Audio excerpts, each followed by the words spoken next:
Hai teman-teman, tahu nggak kenapa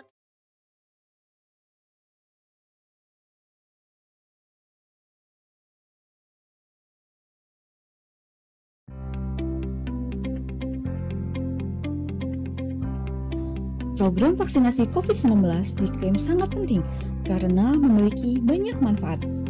Pada awalnya, program vaksinasi masih berfokus pada usia remaja hingga lansia. Padahal, usia anak juga berpotensi terkena COVID-19, khususnya bagi anak yang akan melaksanakan pembelajaran tatap muka di sekolah. Oleh karena itu, pemerintah melalui Kementerian Kesehatan menyusun program vaksinasi COVID-19 untuk anak usia 6-11 tahun yang dilaksanakan secara bertahap. Rencana pemerintah untuk memberikan vaksin COVID-19 kepada anak usia 6-11 tahun harus disambut positif. Hal ini dikarenakan terdapat alasan-alasan penting mengapa kelompok usia 6-11 tahun perlu divaksinasi. Di antaranya adalah sebagai berikut. Pertama, kelompok usia tersebut harus belajar tatap muka di sekolah, sehingga beresiko menularkan bagi diri sendiri sesama peserta didik, guru, orang tua, dan lansia di rumah. Kedua, mempertimbangkan kemungkinan rendahnya kepatuhan anak dalam menerapkan protokol kesehatan. Ketiga, vaksin ini aman dan dapat merangsang kekebalan terhadap COVID-19 pada kelompok usia 6-11 tahun. Keempat, kelompok usia 6-11 tahun sudah terbiasa mendapat imunisasi sejak dini. Oleh karena itu, sebagai pelindung lebih, hendaknya semua orang tua mewajibkan si buah hati mengikuti program vaksinasi. Karena selain melindungi anak, vaksin tersebut juga memberikan perlindungan bagi orang-orang di sekitarnya. Ingat, vaksin itu penting dan aman.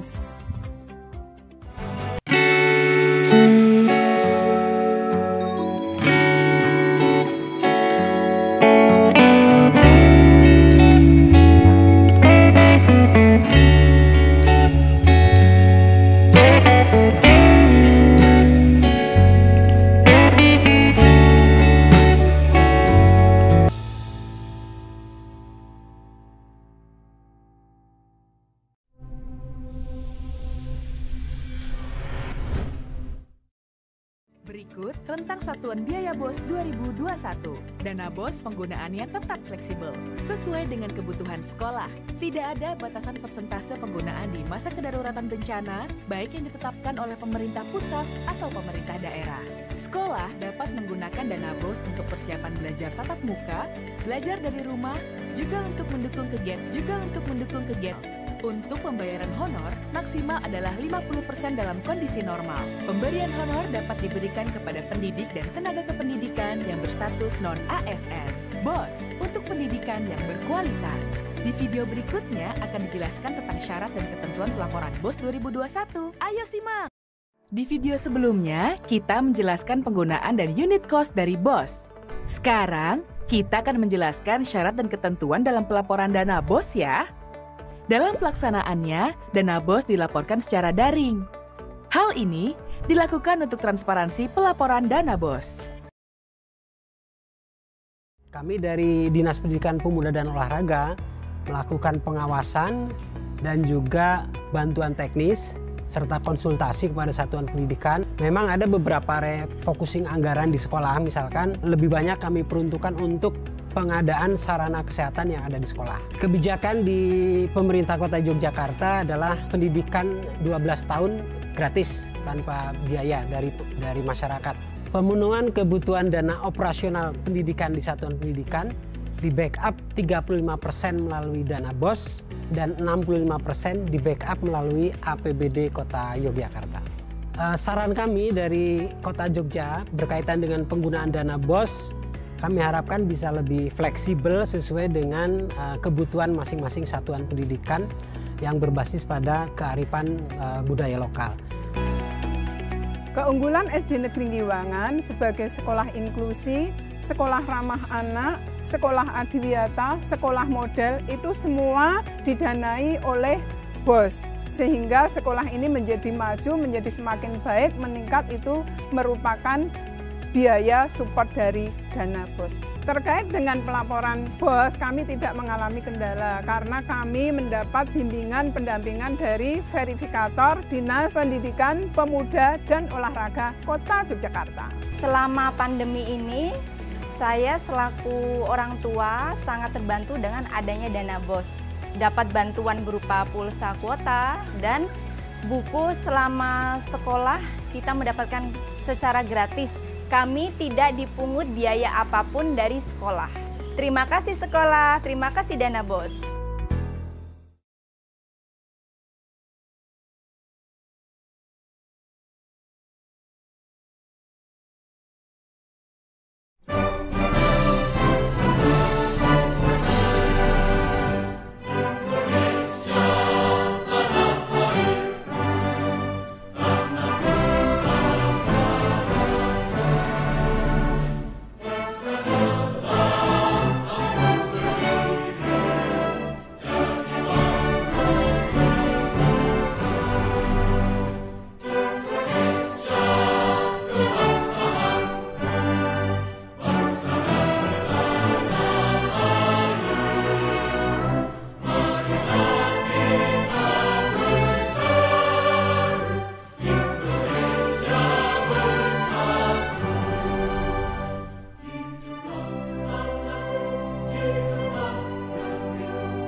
Assalamualaikum warahmatullahi wabarakatuh. Selamat pagi, salam sejahtera buat kita semua. Duduk di teras sambil makan mie, tidak lupa pula menggelar tikar. Bertemu lagi dengan kami dalam acara webinar. Yang terhormat Direktur Sekolah Dasar, yang sama-sama kita hormati para narasumber yang telah hadir pada pagi hari ini. Yang pertama ada Bapak Nandana Aditya Baswara, dan yang kedua juga ada Bapak Ahmad Ulfi. Serta sahabat sekolah dasar yang menyaksikan webinar dalam kanal YouTube Direktorat Sekolah Dasar di PSD TV yang saya banggakan. Sahabat sekolah dasar yang saya banggakan, alhamdulillah puji syukur kehadirat Allah Subhanahu wa taala sehingga kita masih diberi nikmat sehat, nikmat kesempatan sehingga kita bisa mengikuti webinar terkait kebijakan BOS Sekolah Dasar tahun 2022. Baik Bapak Ibu sahabat sekolah dasar, izinkan saya dan perkenalkan saya Rina Fitriana selaku moderator yang akan memandu webinar pada pagi hari ini. Bapak Ibu sahabat sekolah dasar, pada tahun 2022 dana BOS digunakan terutama untuk mendanai belanja non-operasionalia bagi satuan pendidikan dasar dan pendidikan menengah bagi pelaksana program wajib belajar dan dapat dimungkinkan untuk mendanai beberapa kegiatan lain sesuai dengan peraturan perundang-undangan. Terdapat beberapa perubahan kebijakan BOS tahun 2022 sebagai hasil evaluasi BOS pada tahun sebelumnya. Ketentuan mengenai kebijakan dana BOS tahun 2022 ini tercantum dalam Permendikbudristek nomor 2 tahun 2022 mengenai petunjuk teknis pengelola dana bantuan operasional penyelenggara pendidikan anak usia dini, bantuan operasional sekolah, dan bantuan operasional penyelenggara pendidikan kesetaraan. Baik Bapak Ibu sahabat sekolah dasar, sebelum webinar ini dimulai, ada baiknya kita berdoa agar webinar kita berjalan dengan lancar. Berdoa dimulai. Dalam permusyawaratan perwakilan serta dengan berdoa selesai. Baik Bapak Ibu sahabat sekolah dasar, hari ini kita sudah kedatangan dua narasumber yang memang ahli dalam bidangnya, yaitu terkait kebijakan BOS dan pengelolaan rekening. Tentunya sudah banyak sekali nih pertanyaan-pertanyaan dari sahabat sekolah dasar yang menyaksikan webinar kita pada pagi hari ini. Apa sih kebijakan BOS pada tahun 2022 ini? Baik, saya akan memperkenalkan terlebih dahulu nih narasumber kita pada pagi hari ini. Yang pertama akan memberikan materi tentang kebijakan BOS Sekolah Dasar tahun 2022. Narasumber kita merupakan koordinator fungsi perencanaan dan penganggaran di Sekretariat Dijen PAUD Dikdas dan Dikmen. Bapak Ibu sahabat sekolah dasar, yang pertama narasumber kita yaitu Bapak Nandana Aditya Baswara SST/MM. Bapak Dana, selamat pagi. Pagi. Sudah siap ya Pak untuk memberikan materi-materi tentang kebijakan BOS tahun 2022 kepada Bapak Ibu sahabat sekolah dasar nih Pak tentunya. Siap. Terima kasih Pak Dana. Yang kedua, narasumber kita akan memberikan materi mengenai pengelolaan rekening sekolah sesuai dengan Persesjen Kemendikbudristek nomor 19 tahun 2021. Beliau adalah tim pengembang BOS Salur di Dijen PAUD Dikdas dan Dikmen. Baik Bapak Ibu sahabat sekolah dasar, narasumber kita yang kedua adalah Bapak Ahmad Ulfi. Selamat pagi Pak Ulfi. Selamat pagi Mbak Rina. Ya, sudah siap juga ya Pak untuk memberikan materi nih kepada sahabat sekolah dasar. Insya Allah siap. Terima kasih Bapak narasumber kita pada pagi hari ini. Baik Bapak Ibu sahabat sekolah dasar, semoga Bapak Ibu sahabat sekolah dasar senantiasa mengikuti webinar kita mulai dari awal hingga akhir Bapak Ibu sahabat sekolah dasar, sehingga Bapak Ibu sekolah dasar bisa mendapatkan informasi yang lebih detail lagi dari narasumber kita tentunya. Baik Bapak Ibu sahabat sekolah dasar, saya ingatkan jangan lupa untuk mengisi link daftar hadir pada nanti akan di-share oleh panitia yang akan di-share melalui kanal YouTube Direktorat Sekolah Dasar. Dan juga kepada Bapak Ibu sahabat sekolah dasar yang ingin memberikan pertanyaan kepada narasumber kita nih yang luar biasa sekarang ini, silakan tuliskan di kolom komentar di kanal YouTube Direktorat Sekolah Dasar PSD TV. Baik Bapak Ibu sahabat sekolah dasar nih sudah tidak sabar lagi ingin mendengarkan materi yang pertama mengenai kebijakan BOS tahun 2022. Apa sih kebijakan-kebijakan terbaru dari penggunaan dana BOS tahun 2002? Kepada Bapak Nandana Aditya Baswara, kami persilahkan.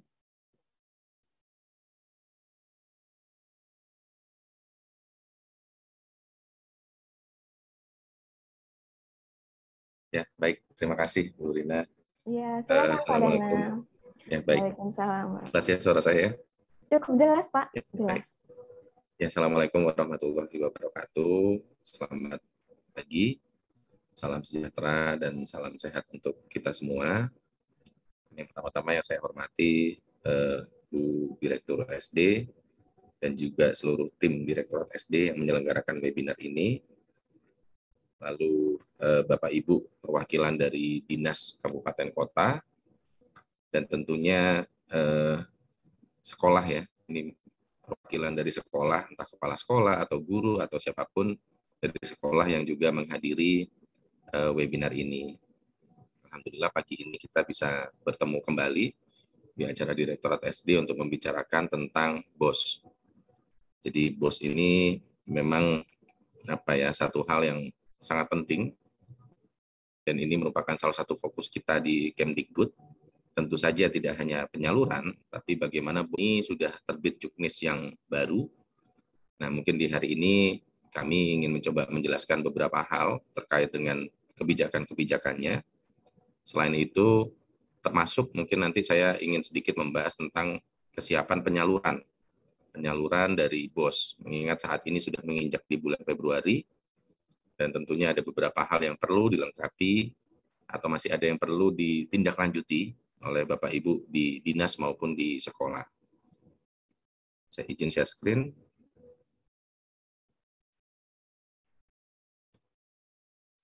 Ya, baik Bapak Ibu,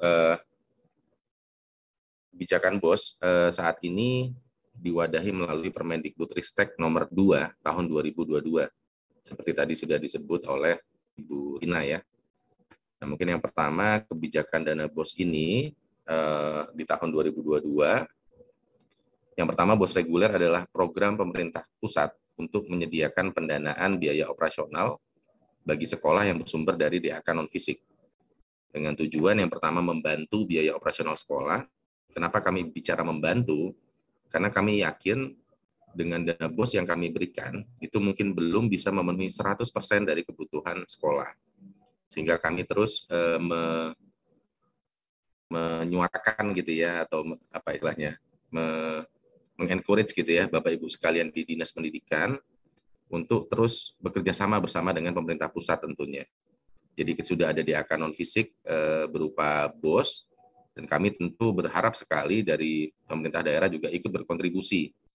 Ada yang mengistilahkan dengan BOSDA, ada yang mengistilahkan BOP, untuk membantu mendampingi dana BOS ini meningkatkan dari proses pembelajaran yang ada di sekolah. Nah, dasar hukum yang ada saat ini ada 3 paling tidak. Jadi yang pertama itu ada Peraturan Menteri Keuangan nomor 119 tahun 2021, itu tentang pengelolaan DAK non-fisik. Jadi ada 3 institusi yang mengatur, lalu itu terkait dengan bagaimana mekanisme penyalurannya, tahapan penyalurannya. Lalu ada Permendikbud nomor 2 tahun 2022. Di sini lebih banyak bicara tentang sasaran, syarat, dan kriteria penerima penggunaan dana. Nah, sedikit hal yang berbeda di Permendikbud nomor 2 tahun 2022 ini tidak hanya mengatur tentang BOS, tapi ini mengatur BOS dan BOP secara sekaligus. Jadi kalau Bapak Ibu mendownload file juknis ini, di sana akan dijelaskan bagaimana tentang BOS dan BOP reguler, termasuk dengan BOS kinerja. Jadi kalau dulu ada 3 dasar hukum, ada 3 permen, ini coba dilakukan di regulasi, menjadi lebih ringkas dan lebih jelas menjadi satu permen. Jadi mau regulernya, mau kinerjanya, semuanya sudah bisa dilihat di dalam Permendikbud ini. Nah, selain Permendikbud dan PMK, terkait dengan tata kelola pencatatan, penatausahaan, dan pertanggungjawaban keuangan, ini diatur melalui Permendagri.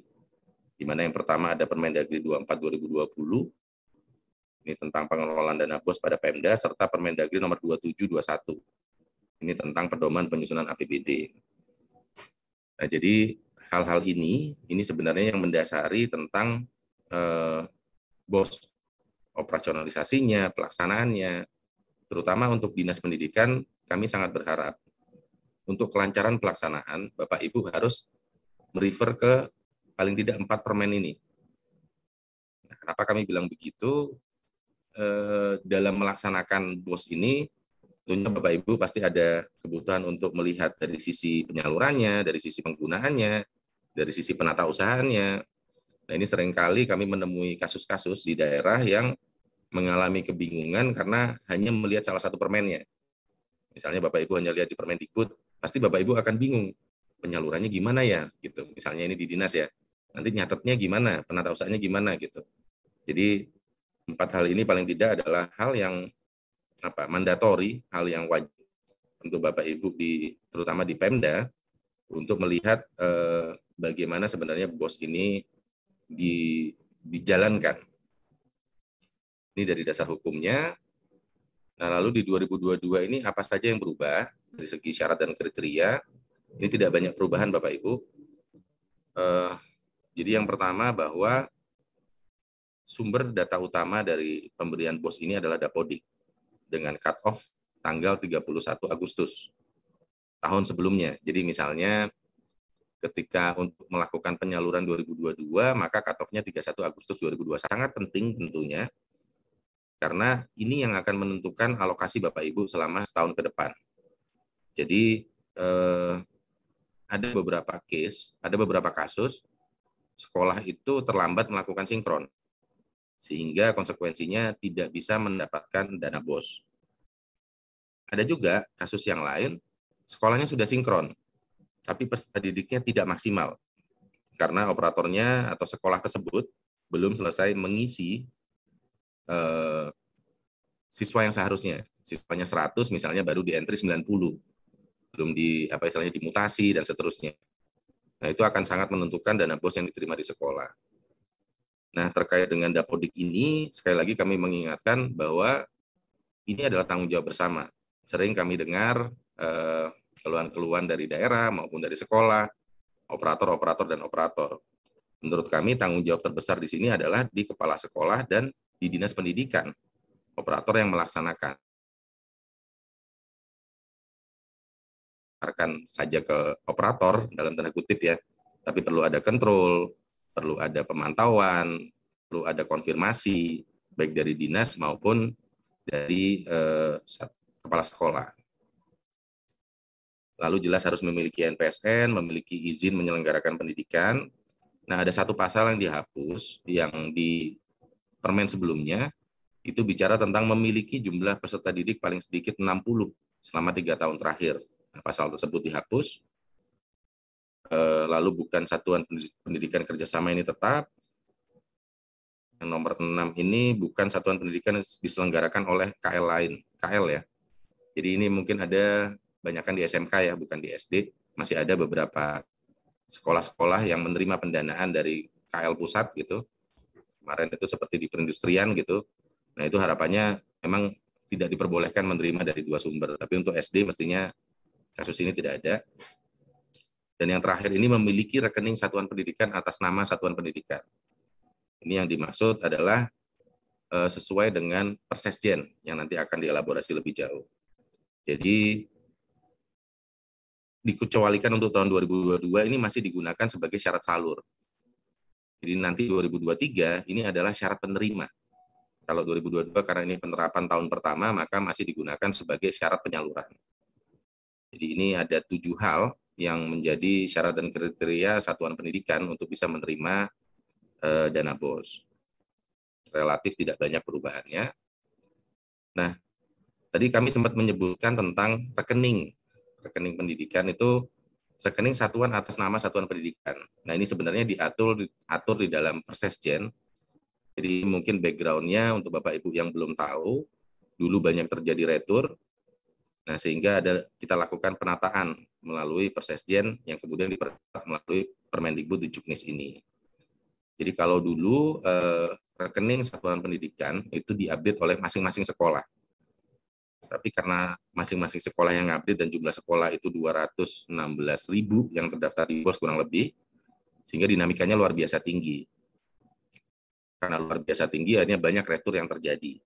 Jadi kami mengamati kadang-kadang ada sekolah yang seminggu ganti rekening 3 kali gitu ya, dan kadang-kadang tidak substansial. Ada yang namanya SD swasta Sukamaju, lalu tiba-tiba diganti menjadi SDS gitu, atau kadang-kadang ditambahin spasi gitu.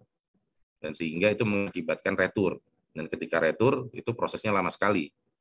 Dan akan merugikan ke sekolah itu sendiri. Nah, sehingga kemarin diterbitkanlah satu peraturan, di mana yang pertama kriteria rekeningnya itu harus atas nama satuan pendidikan. Jadi nggak boleh atas nama pribadi. Lalu nama rekeningnya harus diawali NPSN. Ada 8 digit yang unik gitu di NPSN itu.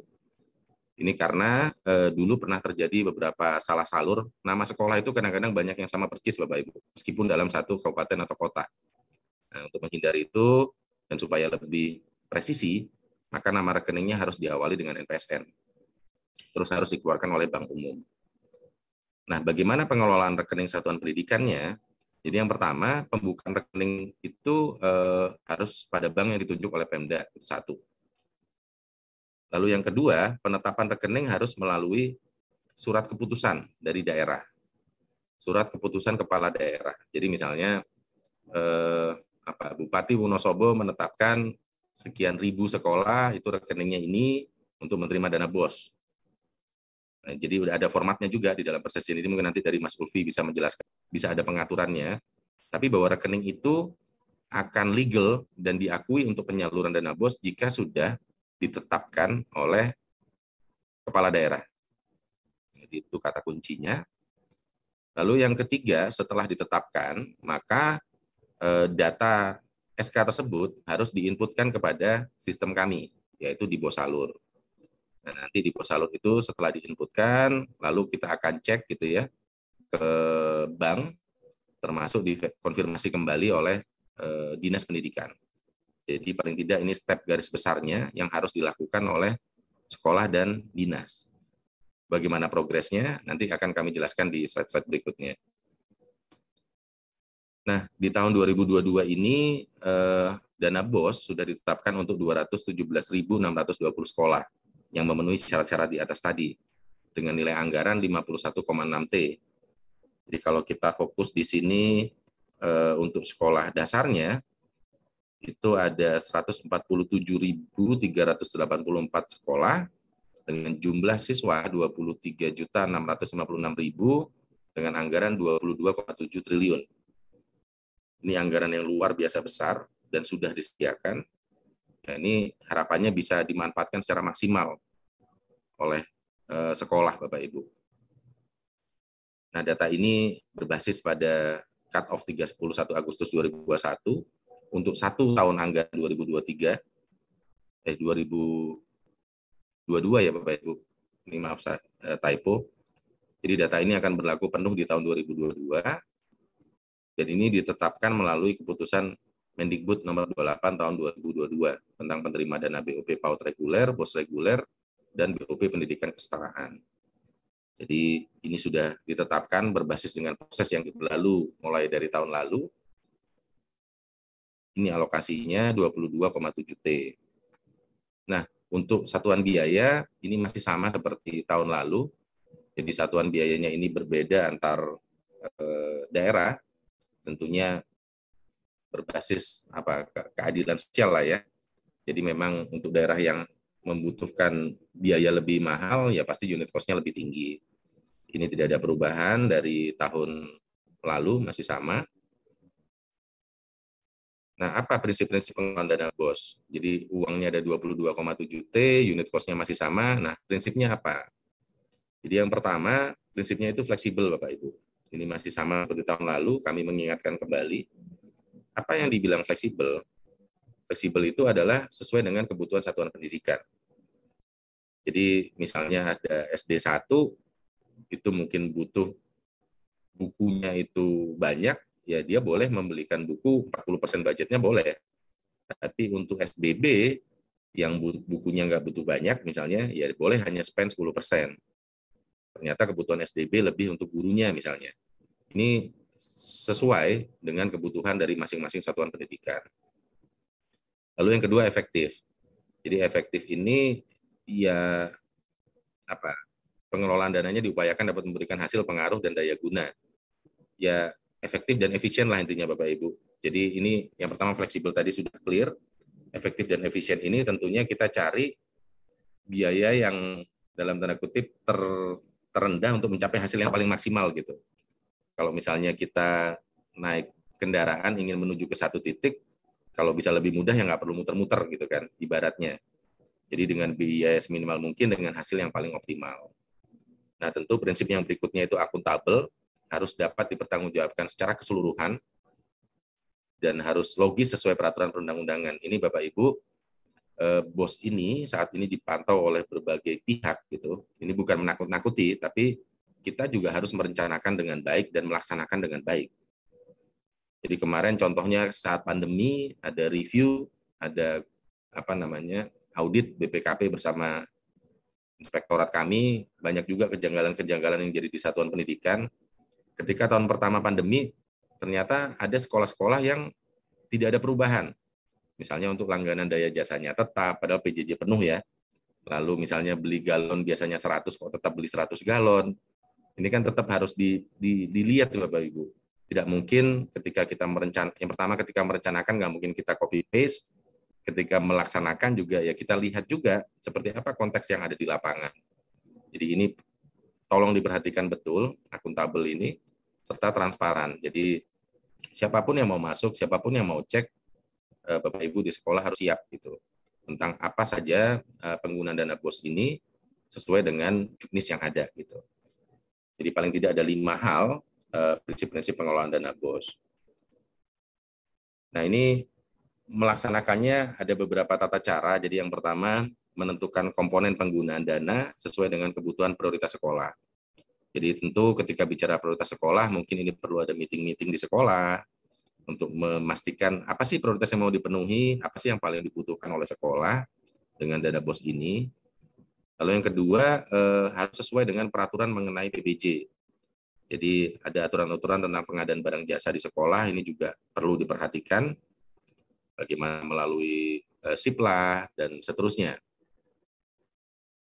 Lalu juga tidak membiayai kegiatan yang sudah dibiayai secara penuh oleh sumber lain yang sah.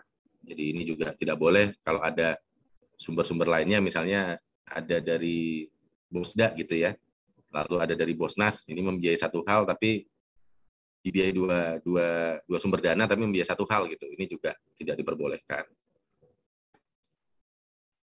Jadi kalau untuk penggunaannya di juknis itu masih sama, jadi ada 12 item, tentunya sesuai dengan jenjang ya. Jadi misalnya kalau untuk magang, untuk yang nomor 10 dan 11 ini mungkin tidak relevan untuk SD, tapi yang lainnya relatif masih sama. Tentunya karena ini juga masih dalam kondisi pandemi, ini juga sangat diperbolehkan untuk mendukung daftar periksa PTM terbatas atau pelaksanaan PTM di sekolah. Mau dari segi sanitasi dan kebersihannya, pelayanan kesehatannya, atau peralatan lainnya, misalnya sanitizer, termogan, dan seterusnya. Jadi ini salah satu hal yang sangat diperbolehkan untuk penggunaan BOS. Nah, ini contoh-contoh transformasi dari yang sebelum-sebelumnya. Ini sebenarnya mungkin sudah berlaku di tahun 2021, namun kami hanya mengingatkan kembali. Misalnya kalau dulu, ini 2019 ya, dulu itu masih di kotak-kotak Bapak Ibu. Di kotak-kotak misalnya buku teks itu harus 20% misalnya. Nah kalau sekarang yang sesuai kebutuhan sekolah, mau beli 10%, mau beli 40%, tergantung dari kebutuhan masing-masing sekolah. Ini kenapa kami tekankan lagi, karena tahun lalu ketika saya pernah sosialisasi ke suatu daerah, ada satu kabupaten di Sumatera itu bertanya, Pak, ini kok kami harus beli buku 20%, harus beli LKS ini dan itu gitu. Kemudian kami bingung kan, di Juknis kan nggak ada begitu ya gitu. Nah, ketika usut punya usut, kami tanya di forum itu, ternyata yang meminta dinas. Gitu. Nah, sehingga di forum ini, karena dihadiri oleh dinas dan juga sekolah, ya mohon kita sama-sama memahami tentang hal ini. Jangan sampai sudah aturan seperti ini, nanti dinas yang meminta harus sekian persen itu nanti akan jadi kesalahan. Jadi mohon ini diperhatikan bersama. Lalu untuk honor, kalau dulu dibatasi, 15% maksimal untuk negeri, 50% untuk swasta. Nah, ini di kebijakan saat ini masih sama dan diteruskan. Jadi pembayaran honor itu maksimal 50% untuk sekolah negeri dan swasta dalam kondisi normal. Nah, tapi dalam konteks kondisi darurat bencana atau pandemik, ini tidak dibatasi alokasinya. Ini masih sama sampai dengan saat ini. Lalu kalau dulu alat multimedia pembelajaran itu dibatasin. Kalau nggak salah, komputer cuma boleh beli satu, speknya ini, laptop boleh beli satu kalau nggak salah ya Bapak Ibu, saya agak lupa persisnya. Nah, kalau sekarang sesuai dengan kebutuhan sekolah. Jadi kalau rusak akses poinnya, rusak routernya, terus jaringannya lemot, mau ditambah, atau dan lain sebagainya lah. Ini kami serahkan kembali ke sekolah sesuai dengan ketentuan yang berlaku tentunya tentang pengadaannya. Jadi ini contoh-contoh fleksibilitas yang sudah terjadi sebenarnya di dalam pemanfaatan dana BOS. Nah, kemudian kita sedikit membahas tentang mekanisme penyaluran, Bapak Ibu. Jadi ini sesuai dengan peraturan Menteri Keuangan, dana BOS itu disalurkan dalam 3 tahapan. Jadi yang pertama itu 30%, paling cepat disalurkan di bulan Januari. Tahap kedua itu 40%, itu paling cepat disalurkan bulan April. Tahap 3, 30% paling cepat disalurkan bulan September. Di mana dari RKUN ini langsung ditransferkan ke rekening sekolah. Dan di dalam 3 aturan tersebut, yang tadi ketika dibaca, ketika dari RKUN sampai ke rekening sekolah, itu maka bisa langsung dipakai ke sekolah. Jadi ini salah satu prinsipnya salur langsung itu supaya cepat bisa digunakan. Jangan sampai nanti kita menambah-nambah birokrasi, rekening udah di sekolah tapi tidak bisa digunakan. Nah, dari 3 tahap penyaluran ini ada kata-kata paling cepat, dan tentunya kami sangat berharap ini langsung disalurkan semua, tapi di dalam aturan-aturan kita ada syaratnya untuk bisa disalurkan. Nah, ini ada syaratnya, jadi ada pelaporan dan rekening satuan pendidikan yang terstandar yang menjadi syarat penyaluran. Jadi kalau yang pertama nih dari segi pelaporan ya Bapak Ibu, pelaporan itu menjadi syarat untuk penyaluran, tapi kita kasih keleluasaan mundur 1 tahap. Jadi misalnya laporan tahap 1 menjadi syarat salur tahap 3. Laporan tahap 2 menjadi syarat salur tahap 1, dan seterusnya. Jadi kalau kita bicara saat ini penyaluran tahap 1 2022, itu syaratnya adalah laporan tahap 2 2021. Nah, apakah Bapak Ibu di sekolah semuanya sudah mengisi ini atau belum? Ini nanti perlu dicek, kami nanti sampaikan datanya. Nah, mekanisme pelaporannya Bapak Ibu tidak perlu print, tidak perlu print dan segala macam ya, tapi cukup disampaikan melalui laman bos.kemdikbud.go.id atau aplikasi RKS yang disediakan oleh Kemdikbud. Jadi saat ini masih dibuka 2 kanal ya, sampai dengan tahun laporan tahap 3 2021 itu masih dibuka melalui 2 saluran, bisa melalui bos.kemdikbud atau melalui aplikasi RKAS. Nah, ke depan itu nanti akan kita fungsikan penuh melalui RKAS. Nah, pencapaian laporan itu juga ada batas waktunya. Untuk laporan tahap 1 itu Juli, tahap 2 Oktober, tahap 3 Januari tahun berikutnya. Nah, ini laporan ini menjadi suatu syarat, dan tentunya ini syarat umum. Saya yakin di semua jenis bantuan ya, baik melalui APBN atau APBD atau di masing-masing daerah, pasti ketika menerima suatu dana pasti harus melaporkan. Itu aturan yang menurut kami sudah sangat umum. Dan ini tolong dicek Bapak Ibu sekalian, sekolah-sekolah cek sudah lapor apa belum, dinas-dinas mungkin juga melihat juga dan membantu mengingatkan, karena ini tanggung jawab bersama terkait dengan pelaporan ini, apakah semuanya sudah melapor atau belum. Nah, salah satu hal yang menjadi mungkin bukan hal yang sangat baru ya, penerapannya baru tapi sosialisasinya sudah cukup panjang, itu adalah perhitungan sisa dana tahun 2020 dan 2021. Jadi Bapak Ibu, ada beberapa pengaturan di Kemkeu dan Kemdagri yang intinya mengatur bahwa sisa dana itu dimanfaatkan lagi, dihitung untuk tahun berikutnya. Nah, ini yang dulu-dulu mungkin belum ada ya Bapak Ibu. Jadi kalau dulu uangnya sisa, ya udah tahun depan pakai lagi setelah diaudit Inspektorat Daerah misalnya. Nah, kalau kebijakan saat ini di dalam PMK 119 itu sisanya diperhitungkan. Baik di Kemdagri juga sama. Jadi ketika Bapak Ibu punya uang 100%, itu akan diperhitungkan sisanya untuk berikutnya. Ini mungkin saya kasih contoh ya Bapak Ibu. Nah, bagaimana perhitungan sisa dana BOS reguler 20 dan 21 dalam penyaluran 2022 dan seterusnya tentunya. Misalnya, sekolah A mendapat alokasi sebesar 500 juta di tahun 2022 ini. Tapi ternyata di tahun 2020, karena waktu itu awal-awal COVID gitu ya, awal-awal PJJ, ternyata uang alokasi saat itu nggak habis, sisa 100 juta. Lalu 2021 sudah mulai PTM, hanya sisa 2 juta. Nah, sehingga dari 500 juta itu, yang seharusnya didapatkan penuh di 2022, itu akan dihitung pengurangan. Misalnya di tahap 1, tetap disalurkan 30%, 150. Tapi tahap 2 ketika disalurkan 40% yang harusnya 200 juta, itu dikurangi terhadap sisa 20 dan 21. Sehingga yang harusnya menerima 200 juta hanya menerima 98 juta. Nah, jadi ini aturan ini sudah disounding dari tahun lalu. Sebenarnya dari tahun lalu akan diterapkan, tapi kami meminta ke Kemkeu untuk waktu sosialisasi.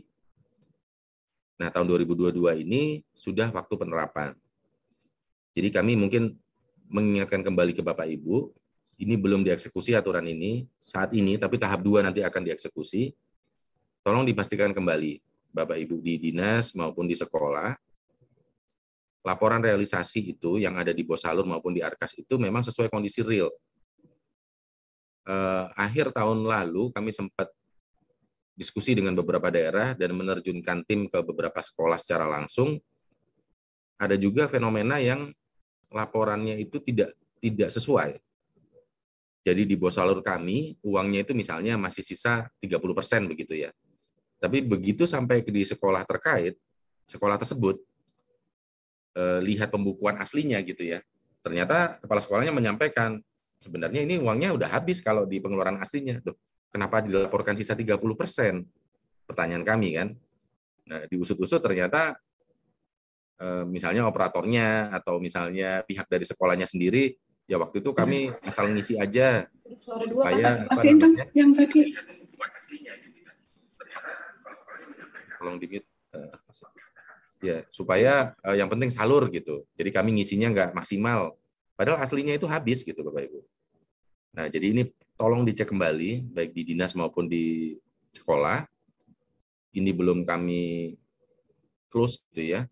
Ini mohon dicek kembali apakah memang betul apa yang dilaporkan itu sudah sesuai dengan kondisi real yang ada di sekolah dan di Pemda masing-masing. Jadi ini mungkin ada kesempatan kurang lebih sebulan Bapak Ibu bisa cek kembali. Nah, ini ada beberapa peran Pemda dalam pengelolaan dana BOS. Jadi tentunya ada 3 fase besar ya. Meskipun BOS ini salur langsung atau BOP, ini hanya masalah penyalurannya, mekanisme cara nyalurnya gitu ya. Tapi ketika bicara peranan, ini sama sekali tidak ada yang berubah, bahwa peranan pendampingan oleh Pemda itu merupakan satu hal yang justru sangat penting. 3 hal besar itu yang pertama perencanaan penganggaran.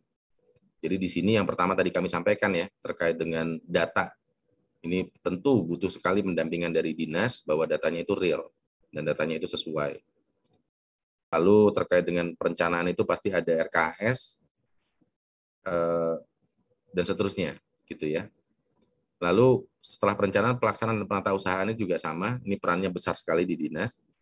Jadi memastikan penggunaan dana dilaksanakan oleh satuan pendidikan sesuai dengan perencanaan penganggaran. lalu masalah pencatatannya, diinput ke aplikasi RKAS-nya. Karena laporan dari sekolah itu tentu ketika direkap ke atas menjadi laporannya dinas. Sampai dengan pelaporan. Jadi dari 3 hal ini tentunya sekolah-sekolah akan sangat bergantung kepada Bapak Ibu di Dinas Pendidikan untuk diarahkan sesuai dengan aturan-aturan yang berlaku. Nah, mungkin ada beberapa info tambahan. Yang pertama adalah Kemdikbud bersama dengan Kemdagri itu telah menerbitkan SEB untuk mengintegrasikan sistem pengelolaan anggaran pendidikan dengan sistem pengelolaan keuangan daerah. Jadi ada 2 hal. Yang pertama, RKAS itu menjadi aplikasi tunggal untuk sekolah dalam perencanaan dan pelaporan penggunaan dana BOS. Jadi kalau dulu mungkin ada keluhan-keluhan dari daerah maupun sekolah gitu ya. Kok ada aplikasi A, ada aplikasi B, ada aplikasi C. Nah, melalui SEB ini sudah ditetapkan bahwa hanya satu. Supaya nggak bolak-balik ngentri, nggak habis tenaga, hanya satu aplikasi yang ada di sekolah. Lalu Markas atau manajemen RKAS itu menjadi aplikasi tunggal untuk Dinas Pendidikan dalam pengelolaan dana BOS. Dan komitmen bersama Kemdagri ini Markas itu akan terintegrasi dengan SIPD. Ini saat ini sudah berproses juga bersama dengan Dagri. Jadi sekolah akan menggunakan RKAS, di mana RKAS ini nanti akan terintegrasi dengan platform lainnya, seperti Sipla, Dapodik, dan seterusnya. Dan nanti di Dinas Pendidikan itu akan menggunakan Markas yang kemudian akan terintegrasi dengan SIPD. Jadi surat edaran Mendagri dan Mendikbud, ini nomornya, pada tahun 2021 kemarin, tentang integrasi sistem informasi pengelolaan dana BOS. Jadi ini hal yang perlu kita perhatikan bersama Bapak Ibu. Tujuannya sebenarnya adalah untuk memudahkan sekolah dan dinas untuk pengelolaan dana BOS. Nah, ini cara-caranya, mungkin saya tidak sebutkan satu-satu, tapi ini nanti Bapak Ibu bisa download dan bisa ikuti. Kurang lebih saat ini pengguna RKAS ini 50%. Nah, ini yang mungkin belum menggunakan, ini mohon bisa mengikuti langkah-langkah ini, karena ke depan ini akan menjadi alat utama. Jadi kalau dulu pelaporan Bapak Ibu cukup mengisi rekap gitu ya, ini untuk 2022 ke depan, ini sudah harus menggunakan RKAS. Sehingga ini nanti kalau penyalurannya juga bergantung ke sini. Nah, dengan RKAS ini, sekolah itu bisa memasukkan perencanaan penganggaran dan penatausahaan. Lalu bisa melakukan perubahan penggeseran, melaporkan realisasi, mempercepat proses pelaporan, dan juga terintegrasi. Jadi, tidak hanya memudahkan proses besarnya, tapi ini nanti akan terintegrasi dengan banyak hal, Bapak Ibu. Jadi nanti kalau Bapak Ibu pakai Sipla, habis belanja nggak perlu ngetik lagi gitu, tapi sudah langsung nyambung ke situ, ke dalam RKAS. Nanti juga akan nyambung dengan aplikasi-aplikasi lainnya yang akan ada di Kemdikbud. Jadi sekali melakukan di sini akan nyambung ke semuanya, sampai ke Dinas Pendidikan. Jadi dengan Markas, Dinas itu akan dapat integrasi dengan SIPD, dapat memiliki akses informasi anggaran sekolah pada satu platform, sesuai tentunya dengan standar dan format SIPD, nanti pelaporannya juga sesuai siklus keuangan daerah, dan seterusnya. Jadi dengan satu tools yang sudah disepakati bersama ini, harapannya sekolah bisa melakukan perencanaan dengan baik, dinas juga bisa memantau dengan mudah, gitu, termasuk jika ada perubahan dan seterusnya. Jadi sekali lagi dengan penerapan SEB ini, Bapak Ibu, yang kemudian sudah diperkuat juga di dalam Juknis kita, di Juknis BOS, ini Bapak Ibu, terutama yang belum menggunakan, bisa mulai melakukan langkah-langkah yang ada di slide ini. Saya tidak bacakan satu-satu, nanti file ini akan kami share. Jadi secara garis besar, itu Bapak Ibu untuk kebijakan-kebijakan terkait dengan BOS di Permen yang baru. Nah, saya ingin sedikit menyinggung tentang perkembangan penyaluran dana BOS Bapak Ibu di tahun 2022 ini. Jadi yang pertama, kami ingin menyampaikan bahwa di tahun 2022 ini kita mengirimkan proses penyaluran, itu kami di Kemdikbud tidak menyalurkan sendiri, tapi yang menyalurkan adalah Kementerian Keuangan. Kami dari Kemdikbud yang memberikan rekomendasi salur setelah melakukan berbagai pengecekan data. Nah, kalau kita lihat dari tahun 2020, 2021, 2022, rekomendasi salur yang tercepat itu ada di 2022 ini, di tanggal 27 Januari. Insya Allah minggu depan sebagian akan sudah cair. Namun ini tidak bisa cair kepada 100% sekolah. Jadi yang sudah bisa kita cairkan pada gelombang 1 itu baru 77% atau 167.000 sekolah. Kami sebenarnya sangat menginginkan untuk bisa semuanya salur jadi satu tahap saja lah, satu gelombang saja, dan itu yang paling cepat. Namun kenyataannya masih banyak sekolah ataupun dinas yang belum memenuhi syarat-syarat penyaluran. Dan kami sangat berharap Bapak Ibu dengan gambaran ini, Bapak Ibu bisa segera melengkapi. Jadi ini sebagai gambaran Bapak Ibu, kebanyakan permasalahan itu ada pada penetapan rekening yang menjadi kendala. Jadi sampai dengan kondisi 6 Februari ini, tahap 1 ini kami hanya bisa menyalurkan terhadap 28 provinsi dan 400 kabupaten kota. Kenapa hanya 28 provinsi dan 400 kabupaten kota? Karena penetapan rekeningnya itu belum ada. Jadi seperti yang kami sampaikan tadi di dalam Persesjen, itu rekening itu harus diperkuat atau harus dilengkapi dengan SK penetapan rekening oleh Pemda. Di dalam Persesjen sebenarnya cut-off-nya itu di bulan Oktober atau November, saya lupa, tahun kemarin. Tapi ini sudah diperpanjang. Waktu itu banyak alasannya, kami butuh waktu untuk ngejar tanda tangan kepala daerah dan seterusnya. Tapi ketika bicara Oktober sampai dengan Februari saat ini Bapak Ibu, 3 bulan. Justru kami mempertanyakan ini ada masalah apa? Komitmen isu atau hal yang lain. Jadi jangan heran Bapak Ibu nanti kalau ada Pemda yang misalnya ada, ini contoh saja Bapak Ibu ya, contoh misalnya Kota Malang, Kabupaten Malang gitu. Bisa aja Kota Malangnya sudah cair, Kabupaten Malang satu kabupatennya nggak ada yang cair. Dan itu permasalahannya ada pada SK penetapan oleh Pemda. Kenapa SK ini menjadi sangat penting? Karena kita menghindari perubahan-perubahan yang tidak perlu terjadi. Kami khawatir kalau hanya pakai data, kemudian nanti SK-nya terbit, datanya berubah, itu akan ada kesalahan di kami dan tidak sesuai dengan Persesjen. Jadi Bapak Ibu mungkin sebagian dari dinas merasa saya udah ngupdate kok data rekeningnya. Jadi memang betul bahwa rekening itu sudah banyak yang diupdate ke kami, tapi belum dilengkapi oleh SK.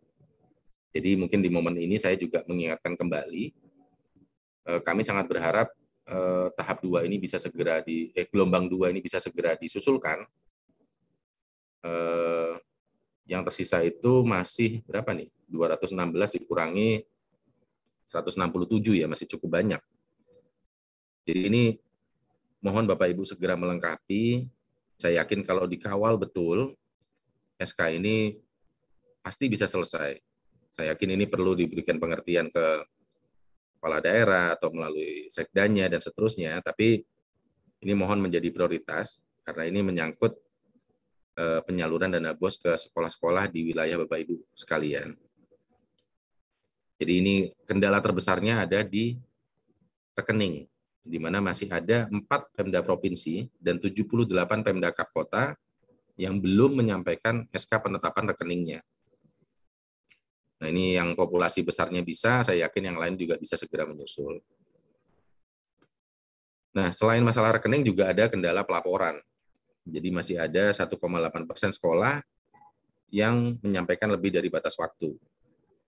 Jadi sampai dengan per hari ini, per kemarin ya, itu ternyata masih ada 1.800-an sekolah yang belum menyampaikan laporan tahap 2-nya. Nah kalau kita lihat populasinya, di SD yang paling banyak.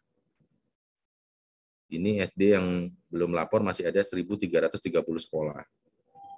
Seperti kami sampaikan di awal tadi, bahwa sudah diatur di dalam Juknis, BOS, di Permendikbud, laporan ini menjadi syarat salur. Jadi ini mohon dicek. Nanti datanya akan kami sampaikan ke teman-teman di Direktorat SD, mungkin tidak di forum ini. Sekolah mana saja, di daerah mana saja yang belum. Nah ini mohon segera dipantau gitu. Apakah memang benar sekolahnya tutup kali ya, kok nggak lapor gitu. Tahun kemarin mungkin tutup, atau sebenarnya, oh enggak kok sekolahnya running, cuman belum lapor. Nah ini mohon dilihat betul Bapak Ibu.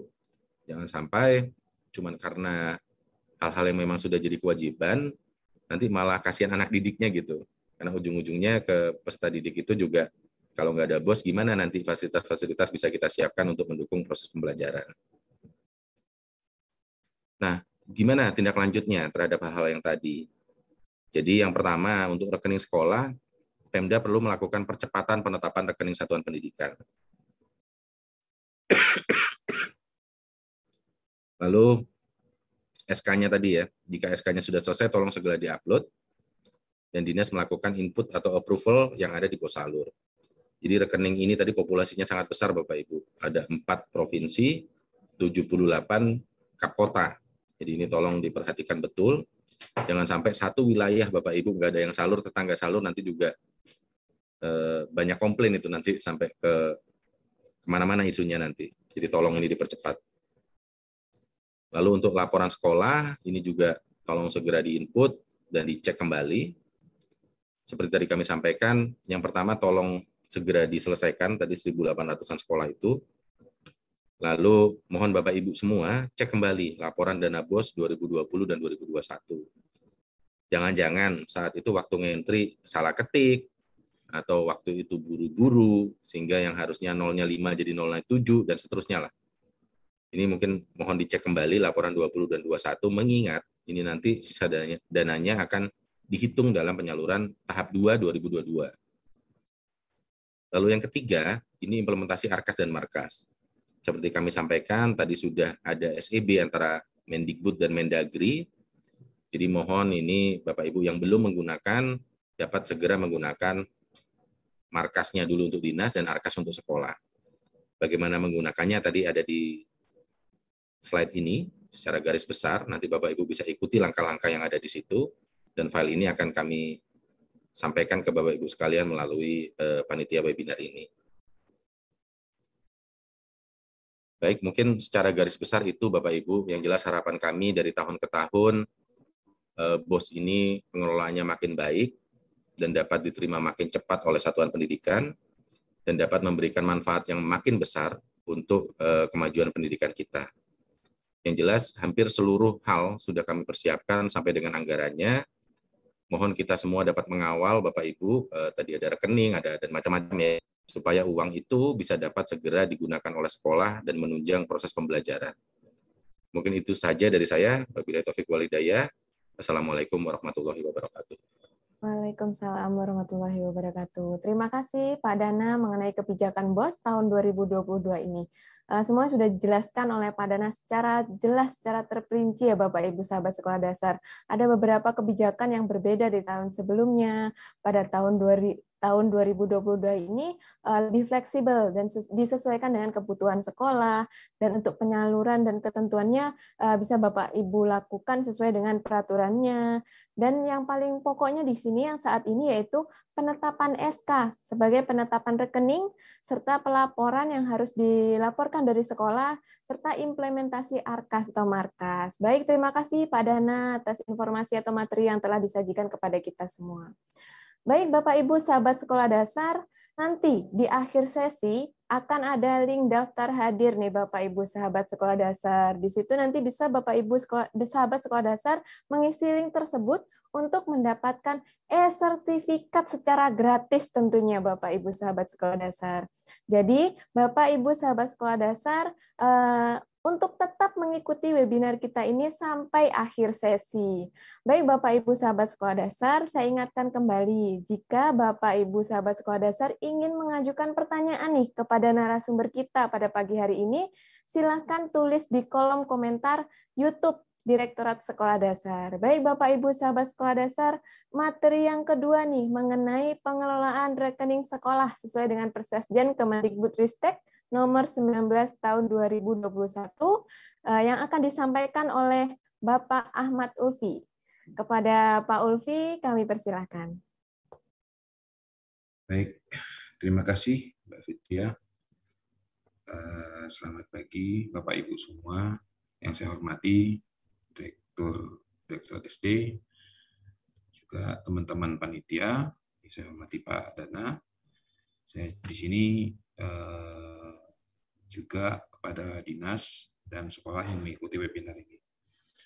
di sini saya mungkin akan lebih menjelaskan kaitannya lebih teknis, juga seperti apa jika dilihat di aplikasi BOS Salur.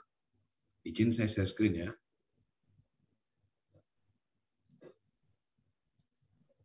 Share screen-nya kelihatan? Sudah Pak, sudah kelihatan. Baik, Bapak Ibu, untuk tahapan di rekening untuk di Persesjen 2021, saya ini bagi menjadi 4, tadi sudah dijelaskan di depan oleh Pak Dana. Ada pembukaan, ada penetapan, ada pengusulan. Mungkin ada tambahan dari saya adalah mengenai perubahan. Bagaimana jika sekolah ingin berubah atau dinas ingin berubah. Di sini saya coba menjelaskan kaitannya dengan pembukaan, itu tertuang di Persesjen tahun nomor 19 tahun 2021 pada pasal 3, di mana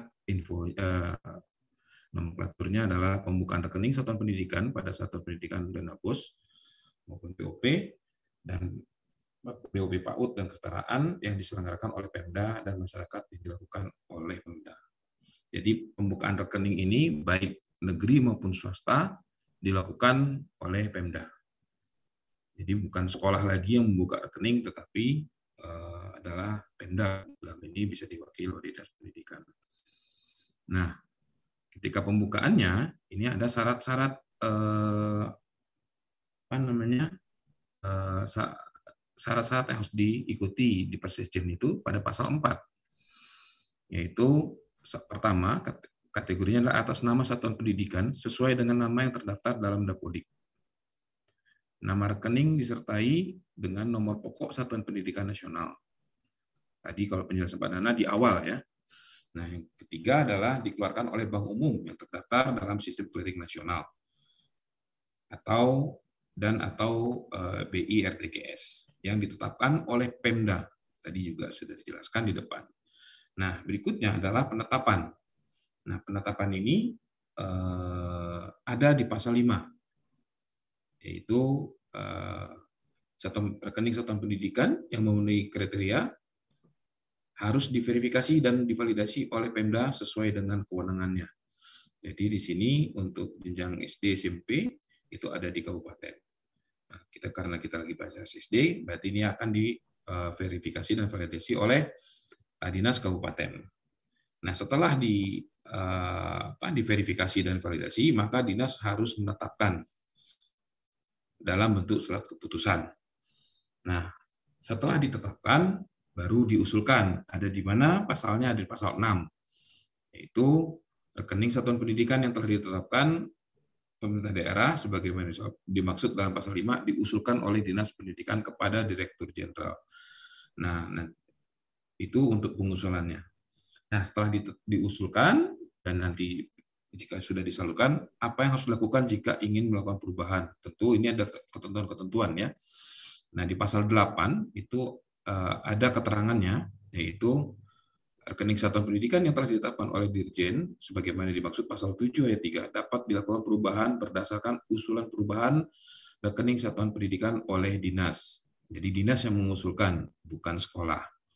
Nah, berikutnya adalah usulan perubahan rekening satuan pendidikan oleh dinas dan disampaikan pada rentang waktu bulan Juli sampai dengan bulan Agustus. Jadi perubahan itu hanya boleh terjadi pada bulan Juli dan Agustus, tidak boleh di luar itu.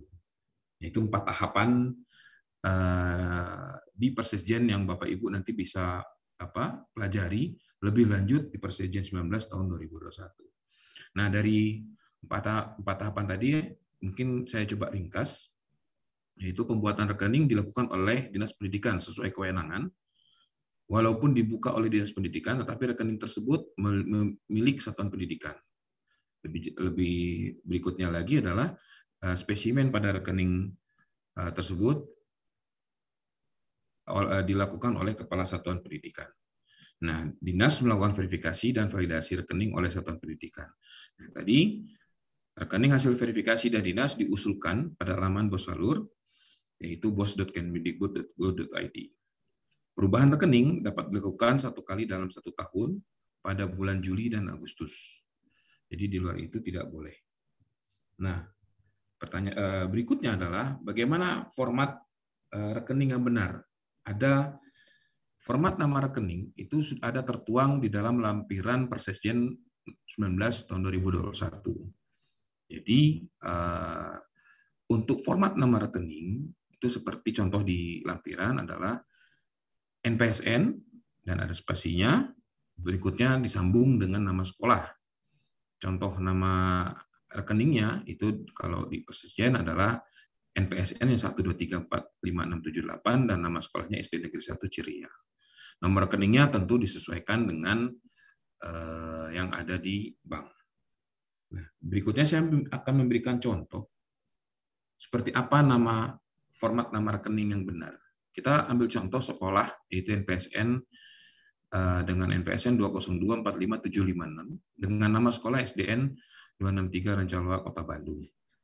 Nah, contoh nama rekening yang benar ini bisa dilihat adalah di depannya mengandung NPSN dan ada spasinya. Disambung dengan nama sekolahnya. Jika kepanjangan, boleh nama sekolahnya disingkat, tapi jangan sampai menghilangkan identitas sekolah. Misalkan contoh di sini boleh disingkat menjadi NPSN spasi SDN 263 spasi Rancaloa spasi Bandung, kotanya hilang. Itu boleh. Berikutnya contoh yang lain adalah disingkat nama Bandungnya menjadi SDN 263 Rancaloa Kota BDG. Itu boleh. Yang tidak boleh disingkat adalah NPSN. Jadi contoh yang salah, misalkan seperti di bawah ini tidak mengandung NPSN, jadi hanya ditulis SDN 263 Rancaloa Kota Bandung. Nah, yang berikutnya yang tidak boleh lagi adalah yang salah, tidak ada spasi setelah NPSN. Jadi kalau di sini contohnya 202455756 langsung SDN. Ya, ini nggak boleh.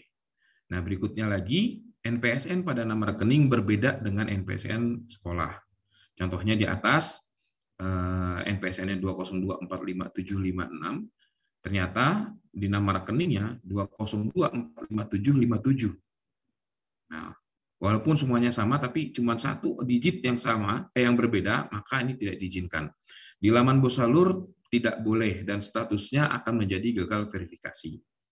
Nah, ketika gagal verifikasi, maka rekening ini tidak bisa dilanjutkan untuk diproses SK penyaluran. Nah, itu untuk info dari format-format rekening dan ketentuannya. Saya mungkin langsung saja dulu ke FAQ dulu. Banyak pertanyaan yang kami terima. Mungkin sekaligus ini juga bisa menjawab beberapa pertanyaan dari teman-teman sekolah maupun dinas. Apakah boleh sekolah membuka rekening tanpa sepengetahuan dinas pendidikan? Nggak boleh. Ya, sesuai dengan Persesjen 19 tahun 2021, maka rekening sekolah dibukakan oleh dinas. Apakah boleh sekolah mengganti rekening setelah ditetapkan oleh Pemda? Nggak boleh. Kalaupun boleh, tadi sesuai ketentuannya ketika bulan Juli dan Agustus. Di luar itu nggak boleh. Apakah terjadi jika rekening, apa yang terjadi jika rekening tidak ditetapkan oleh Pemda? Nah, tadi sudah disampaikan Pak Dana, jika tidak ditetapkan dengan tidak mengupload SK-nya, maka tidak akan masuk ke dalam penyaluran, yaitu sebanyak 4 dinas provinsi dan 78 dinas kabupaten tadi ya. Nah, walaupun sudah ditetapkan, tetapi tidak diusulkan di laman Bosalur, apa yang terjadi jika sudah ditetapkan tapi tidak diusulkan pada laman Bosalur? Maka tetap sama, tidak masuk ke laman Bosalur. Tidak masuk ke dalam penyaluran. Ya. Nah, berikutnya, apa yang terjadi jika diusulkan pada laman Bosalur tetapi tidak dilakukan konfirmasi? Nah, sama juga jika tidak dilakukan konfirmasi atau ditetapkan tadi, maka tidak akan masuk ke dalam penyaluran. Yang berikutnya, apa yang terjadi jika dinas tidak upload SK penetapan rekening? Tadi saya kira sudah dijelaskan bahwa maka juga tidak masuk ke dalam penyaluran. Nah, ini ada kasus jika NPSN ketika cut-off 31 Agustus berbeda dengan NPSN Dapodik terakhir. Apa yang harus dilakukan? Rekening NPSN mana yang digunakan? kami di sini menggunakan NPSN ketika cut off. Jadi NPSN yang kami gunakan adalah ketika cut off tanggal 31 Agustus. Untuk tahun 2022, maka kami menggunakan cut off 31 Agustus tahun 2021.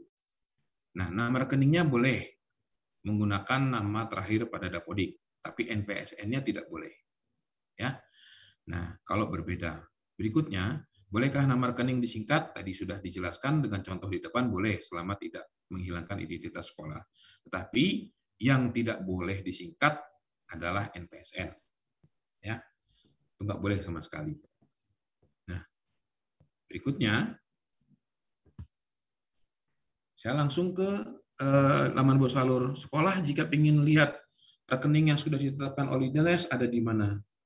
Yaitu bisa dilihat pada menu rekening 2022 dan submenunya adalah data rekening. Ya, ada di sini. Nanti jika sekolah melihat rekeningnya seperti apa, maka akan muncul tampilannya seperti ini. Jadi banknya apa, nomor rekeningnya berapa, nama rekeningnya apa, alamat sekolahnya di mana, NPWP-nya apa, kode posnya apa. Nah, di sini ada dua keterangan di mana sekolah bisa melihat status rekeningnya, yaitu sudah verifikasi. Sudah verifikasi ini artinya sudah sesuai yang diinput Dinas dengan yang ada di sistem bank. Ya. Nah, ada lagi di status bawahnya, yaitu status penetapan atau konfirmasi. Jadi sudah dijelaskan di slide di penjelasan Pak Dana. Nah, di sini sudah ditetapkan atau sudah konfirmasi. Artinya kalau dua-dua ini warna hijau, artinya sekolah Bapak Ibu sudah bisa masuk ke dalam penyaluran dari sisi rekening.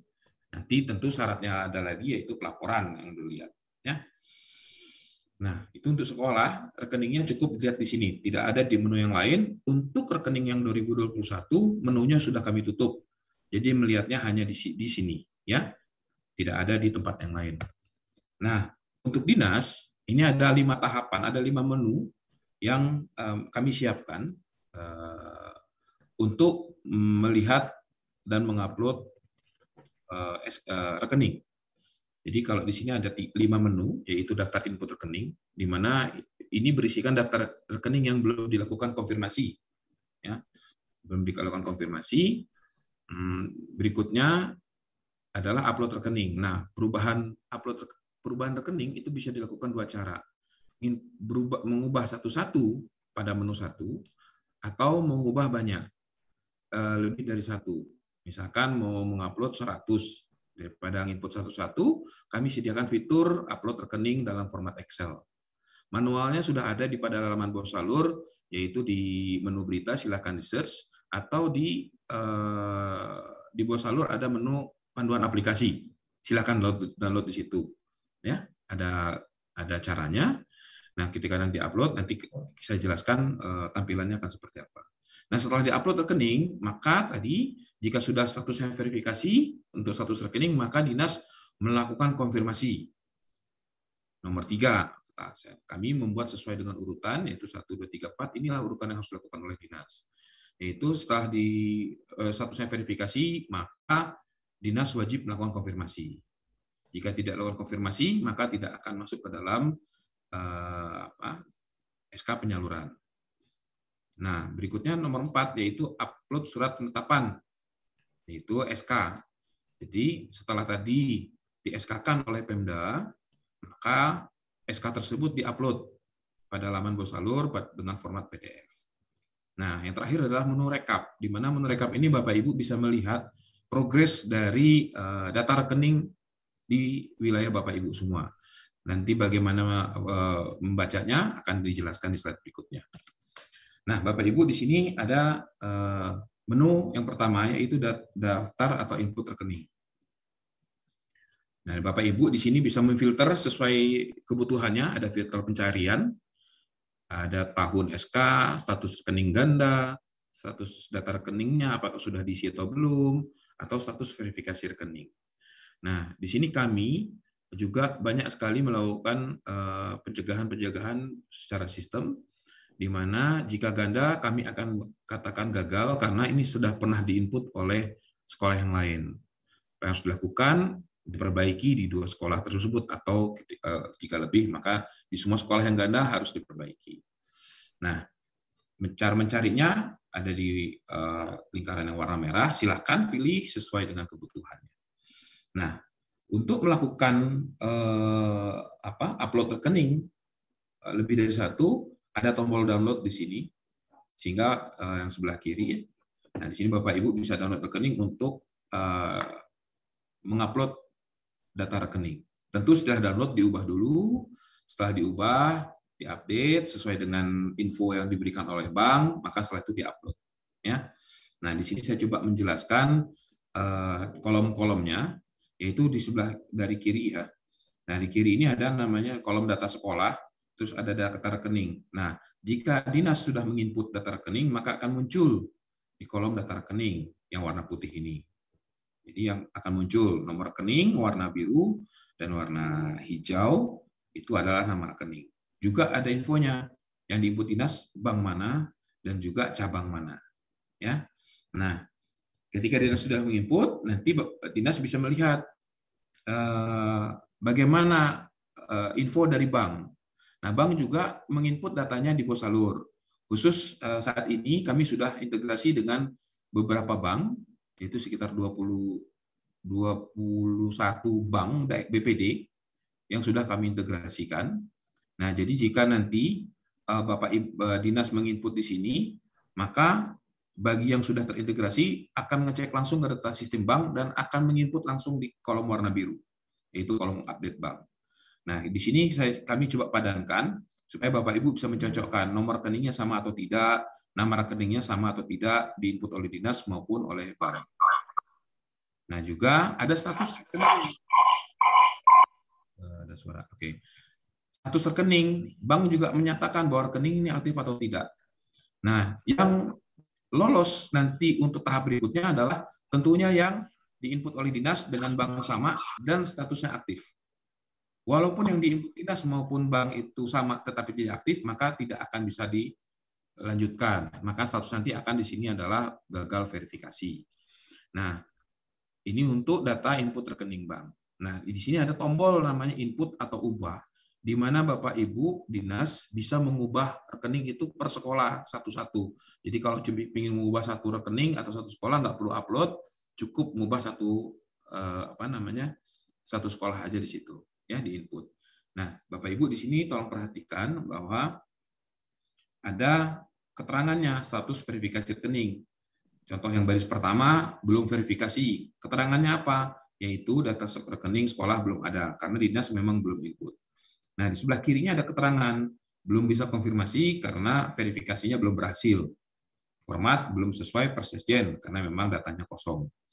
Nah, untuk yang di bawah, ini adalah contoh yang di mana data rekeningnya sudah benar.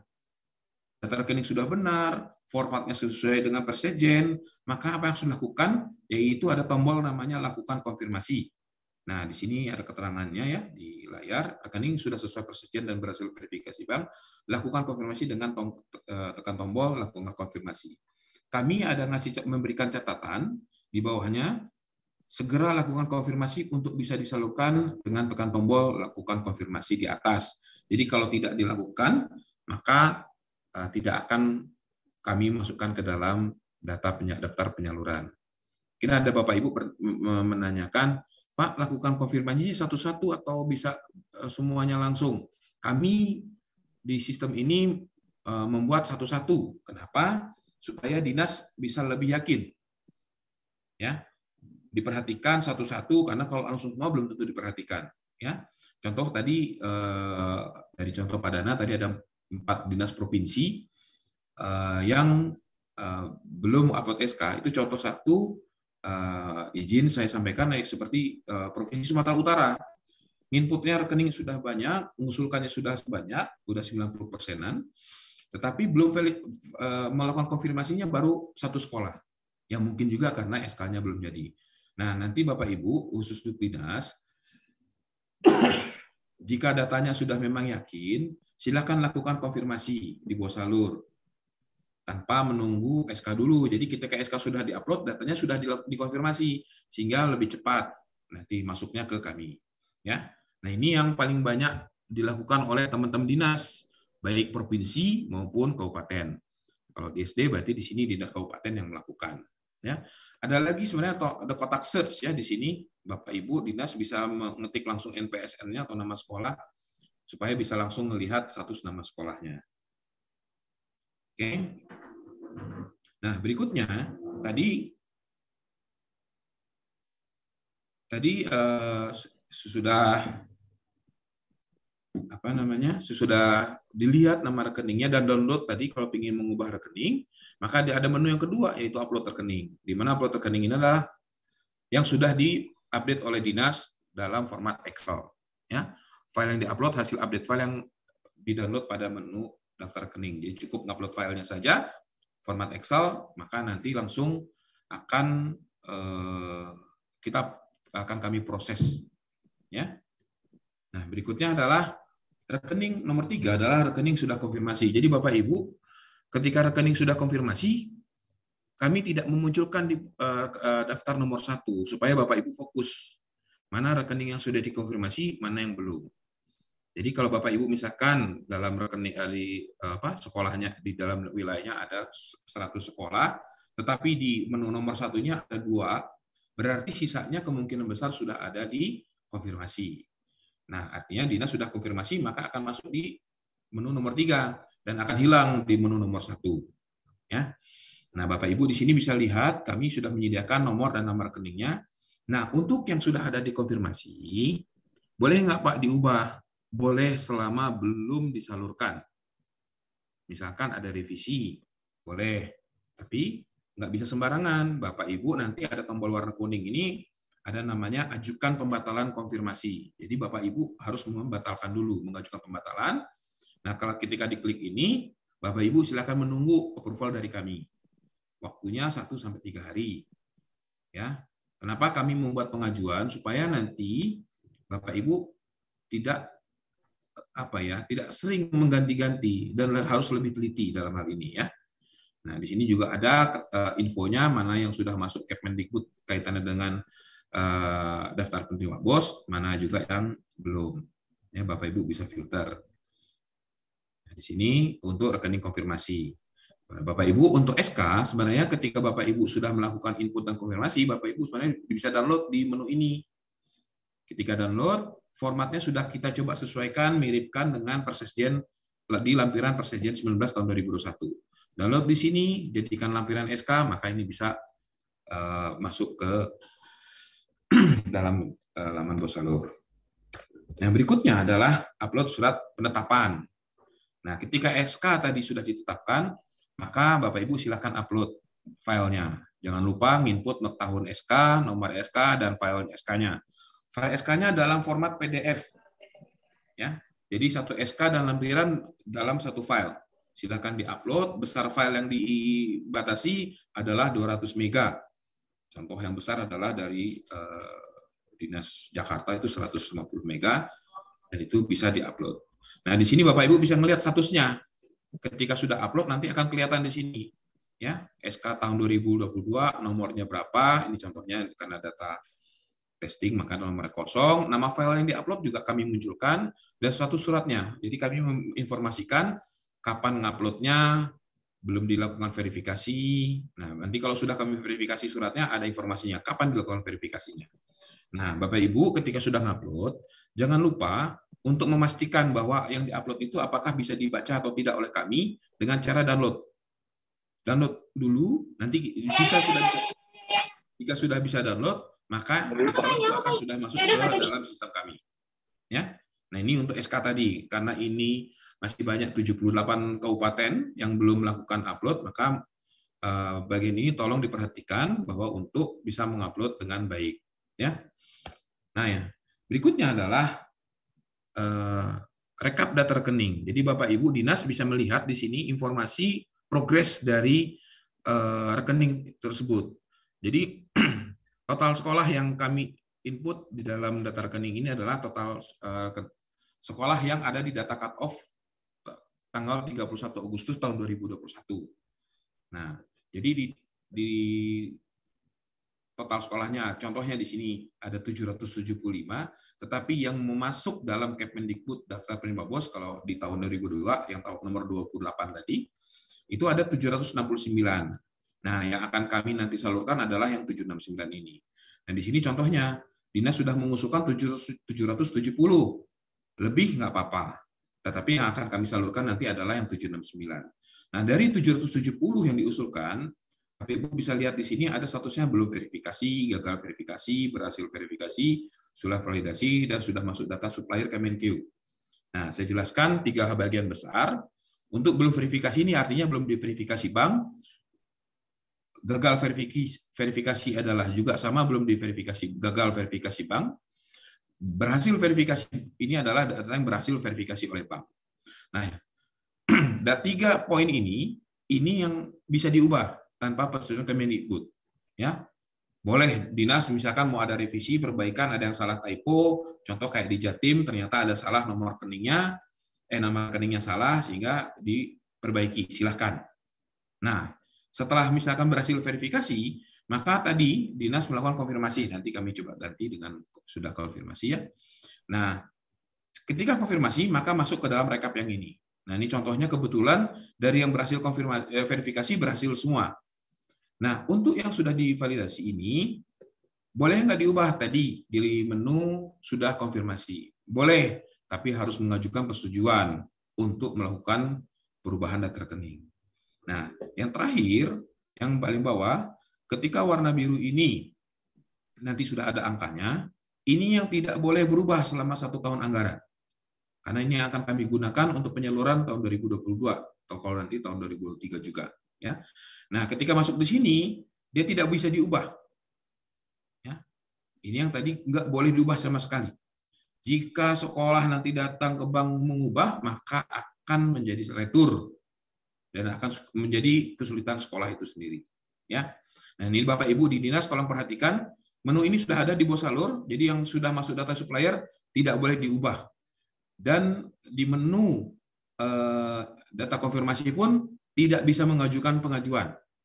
Supaya kami lock, kami kunci tidak boleh. Ya. Nah, itu demikian untuk penjelasan pengelolaan rekening BOS pada sesuai Persetujuan 19 tahun 2021. Saya kira demikian, Mbak Fitria.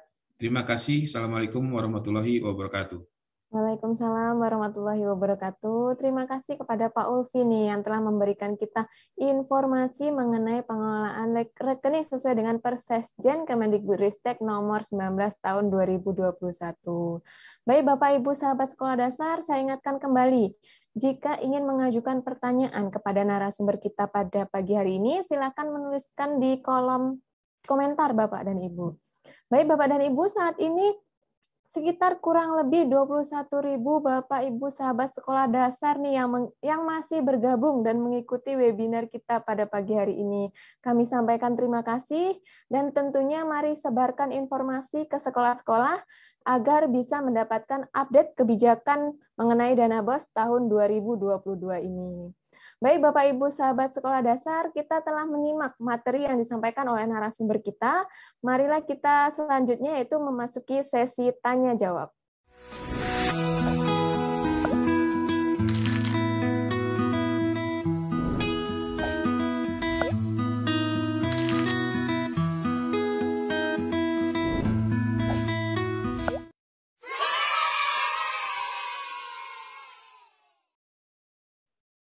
Baik, Bapak Ibu sahabat sekolah dasar, saat ini sudah ada beberapa pertanyaan yang diajukan oleh Bapak Ibu sahabat sekolah dasar.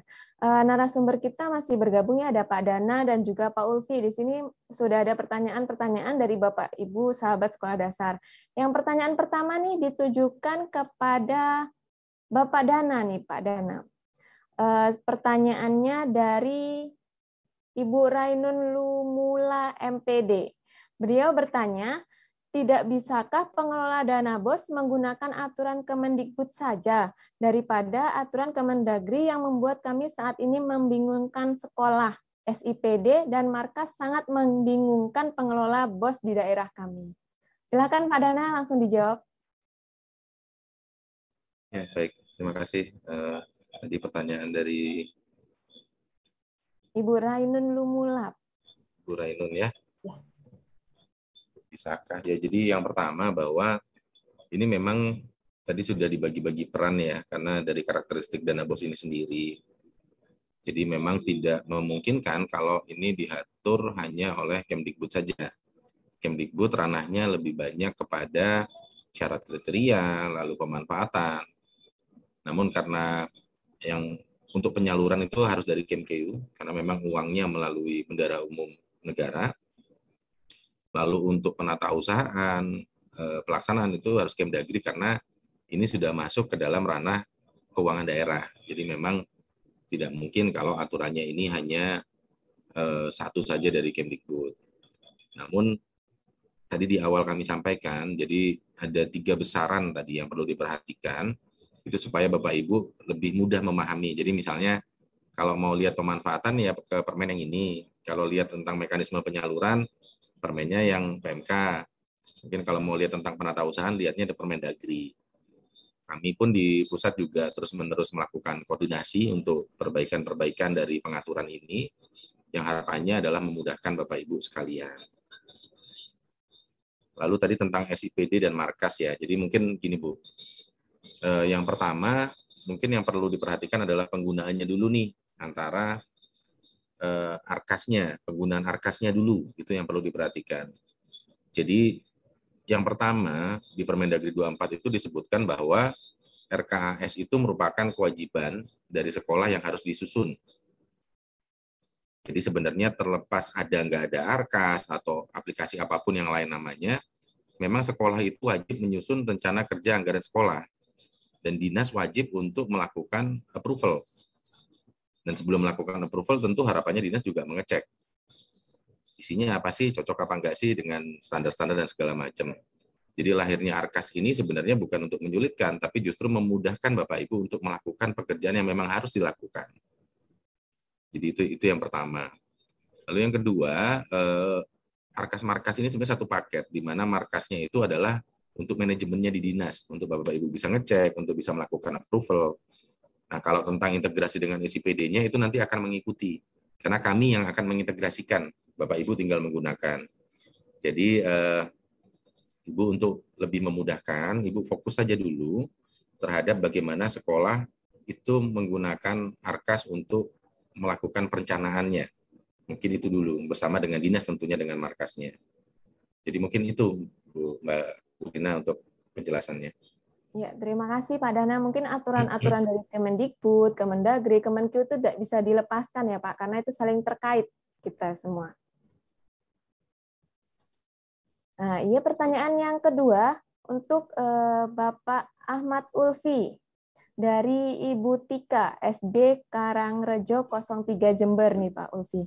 Pertanyaannya, jika rekening sekolah di giro sudah benar, tapi alamat di bos salur terbalik dengan sekolah lain yang namanya sama di satu kota, tapi beda kecamatan. Apakah ada masalah dengan penyaluran tahun 2022 dan bagaimana solusinya? Silakan Pak Ulfi. Baik, makasih Mbak Fitria. Jadi Bu Tika dari SD Karangrejo 3 Jember, kalau memang kondisinya seperti ini jatuhnya seperti tadi yang disampaikan saya adalah jadinya ganda. Karena rekening bisa jadi berpotensi ganda, dan ini juga salah. Dan ketika nanti dicocokkan, apalagi Jember ini berarti Jawa Timur ya. Ya. Nah, ini juga BPD-nya, banknya kalau memang Bank Jatim, kami sudah integrasi dengan Bank Jatim. Jadi ketika nanti Bapak Dinas menginput pun, akan langsung dapat statusnya itu gagal verifikasi. Ya. Nah, dampaknya apa? Tadi tidak disalurkan kalau gagal verifikasi. Solusinya bagaimana? Silahkan perbaiki di bos salurnya dengan rekening yang benar. Ketika nanti diinput, maka nanti sistem kita akan ngecek langsung ke bank yang sudah integrasi, dan kami akan menginput langsung datanya di laman bos salur. Demikian, Mbak. Ya, terima kasih Pak Ulfi. Berarti harus ada perbaikan dengan rekening tersebut ya, Pak? Betul. Ya, terima kasih Pak Ulfi. Pertanyaan selanjutnya nih untuk Pak Dana lagi nih dari Pak Indra Mulyadi. Pertanyaannya, apakah seluruh belanja dana BOS harus menggunakan SIPLAH? Jika tidak, apa saja yang diperbolehkan belanja langsung tanpa menggunakan SIPLAH? Kami masih kesulitan jika harus menggunakan SIPLAH. Silakan Pak Dana.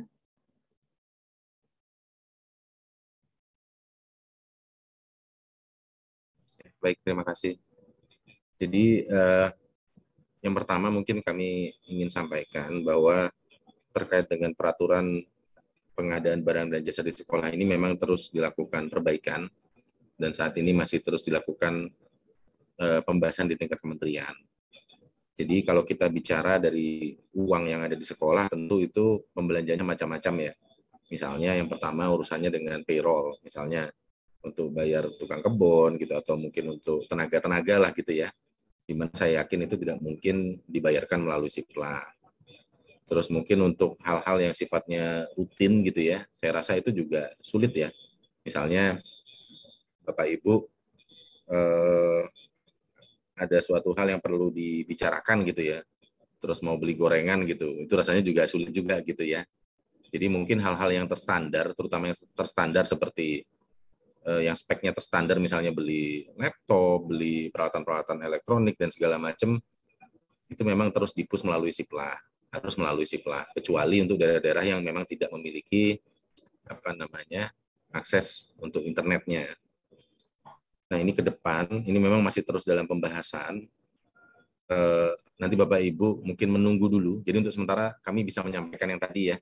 Jadi bahwa untuk hal-hal yang memang sifatnya bukan PBJ, terus yang mungkin sifatnya rutin dan terlalu kecil dan malah tidak efisien melalui Sipla, misalnya tadi contohnya beli gorengan gitu ya, atau apalah gitu misalnya. Atau misalnya gini, misalnya Bapak Ibu tiba-tiba hari ini ketika pembelajaran ada satu bohlam putus di sekolah. Satu doang nih gitu kan. Nah tentunya itu akan lebih efisien jika Bapak Ibu lari sebentar 5 menit ke toko di sebelah misalnya, dibandingkan harus pesan di Sipla yang mungkin waktunya cukup panjang, ongkirnya cukup mahal dan beli cuma satu gitu. Untuk yang insidentil lah. Tapi untuk hal-hal yang sudah terplanning dan terstandar, itu tetap harus melalui Sipla sesuai dengan peraturan yang berlaku. Nah, ke depan akan banyak perbaikan terkait hal ini. Ini sedang dalam tahap finalisasi untuk perbaikan aturannya, mungkin belum bisa kami sampaikan sekarang. Tapi perbaikan ke depan ini akan jauh lebih jelas dan memudahkan Bapak Ibu untuk proses pengadaan yang ada di sekolah. Mungkin itu Bu Rina. Ya, terima kasih Pak Dana. Berarti boleh menggunakan di luar Sipla dengan hal-hal kecil yang mendesak mungkin ya Pak? Ya, jadi kembali ke prinsip-prinsip tadi ya, saya yakin Bapak Ibu akan beda, pasti secara logiknya itu harus tetap digunakan gitu ya.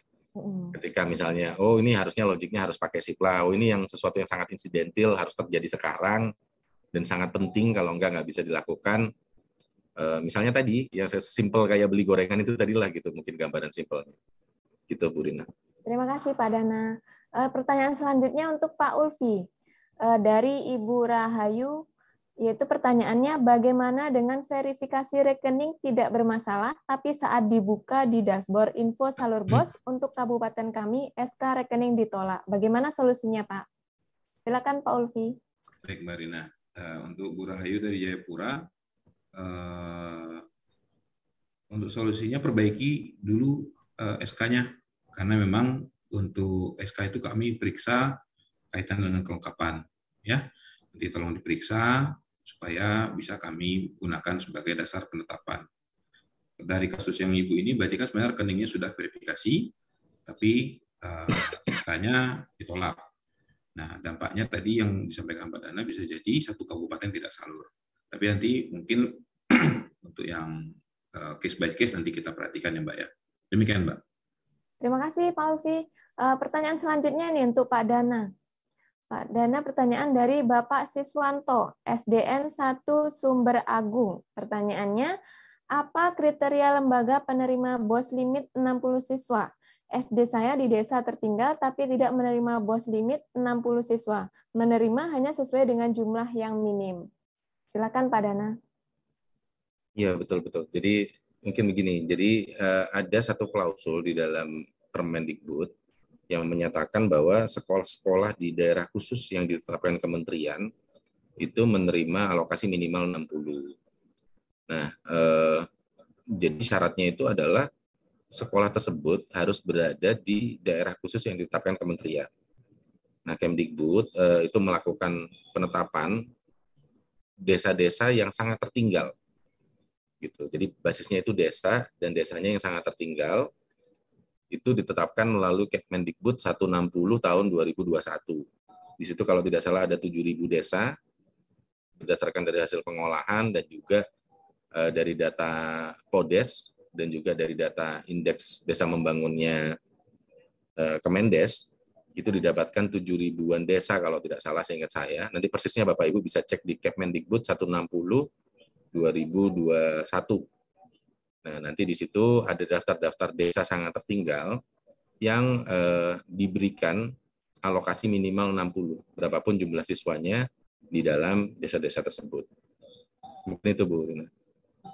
Terima kasih Pak Dana atas informasi tentang BOS limit 60 siswa ini ya Pak. Selanjutnya pertanyaan untuk Pak Ulfi dari Bapak Ninos. Pertanyaannya, mengapa dana Silpa yang sudah masuk di Arkas belum masuk di BOS Kemendikbud? Dan terima kasih. Silakan Pak Ulfi. Baik, dari Pak siapa tadi Mbak? Pak Ninos. Baik. Untuk data yang sudah diinput di Arkas, kenapa tidak muncul di Bosalur? Kemungkinannya banyak hal. Kami saat ini sedang investigasi beberapa hal, tapi yang paling seringnya adalah di sekolah sudah menginput di Arkas, tetapi tidak melakukan sinkron. Nah, ketika tidak melakukan sinkron, maka data tersebut tidak terbawa ke Bosalur, karena kami sudah integrasi dari tahun 2020 dengan Arkas. Setiap hari kami tarik data dari Arkas. Nah, jadi kalau kasus yang tadi, tolong perhatikan coba dari sekolahnya, apakah sudah pernah lakukan sinkron. Nah, kalau sudah, pastikan di Arkas, di markasnya sudah BKU-nya sudah ada. Karena kalau BKU-nya belum ditutup, maka data pelaporannya belum masuk ke Bosalur. Jadi dua hal ya Mbak Rina ya. Pertama, sekolah lakukan sinkron. Yang kedua, lakukan tutup buku BKU, tutup BKU. Itu aja dari saya. Makasih. Terima kasih Pak Ulfi, sangat jelas sekali ya untuk Pak Ninos. Ini pertanyaannya sudah dijawab langsung oleh Pak Ulfi. Pertanyaan yang terakhir nih untuk Pak Dana.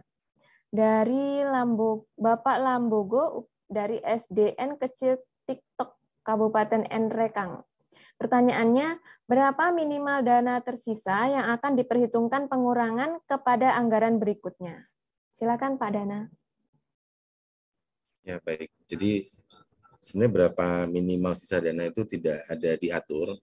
Jadi secara aturan garis besar berapapun sisa dana itu akan dipertimbangkan di dalam penyaluran. Nah, ini masukan yang bagus. Mungkin kami bisa diskusi juga dengan Kemkeu ya. Apakah kalau 1.000 dihitung gitu ya, apakah kalau 5.000 dihitung gitu. Tapi secara prinsip dalam aturan yang ada saat ini tidak ada diatur berapapun sisanya untuk diperhitungkan pada penyaluran berikutnya. Nah, mungkin definisinya apakah material atau tidak gitu ya. Nah, tapi ketika bicara material, maka mungkin bisa 1% atau berapa, kami nggak tahu ya. Itu mungkin bisa kami discuss dengan Kemkeu.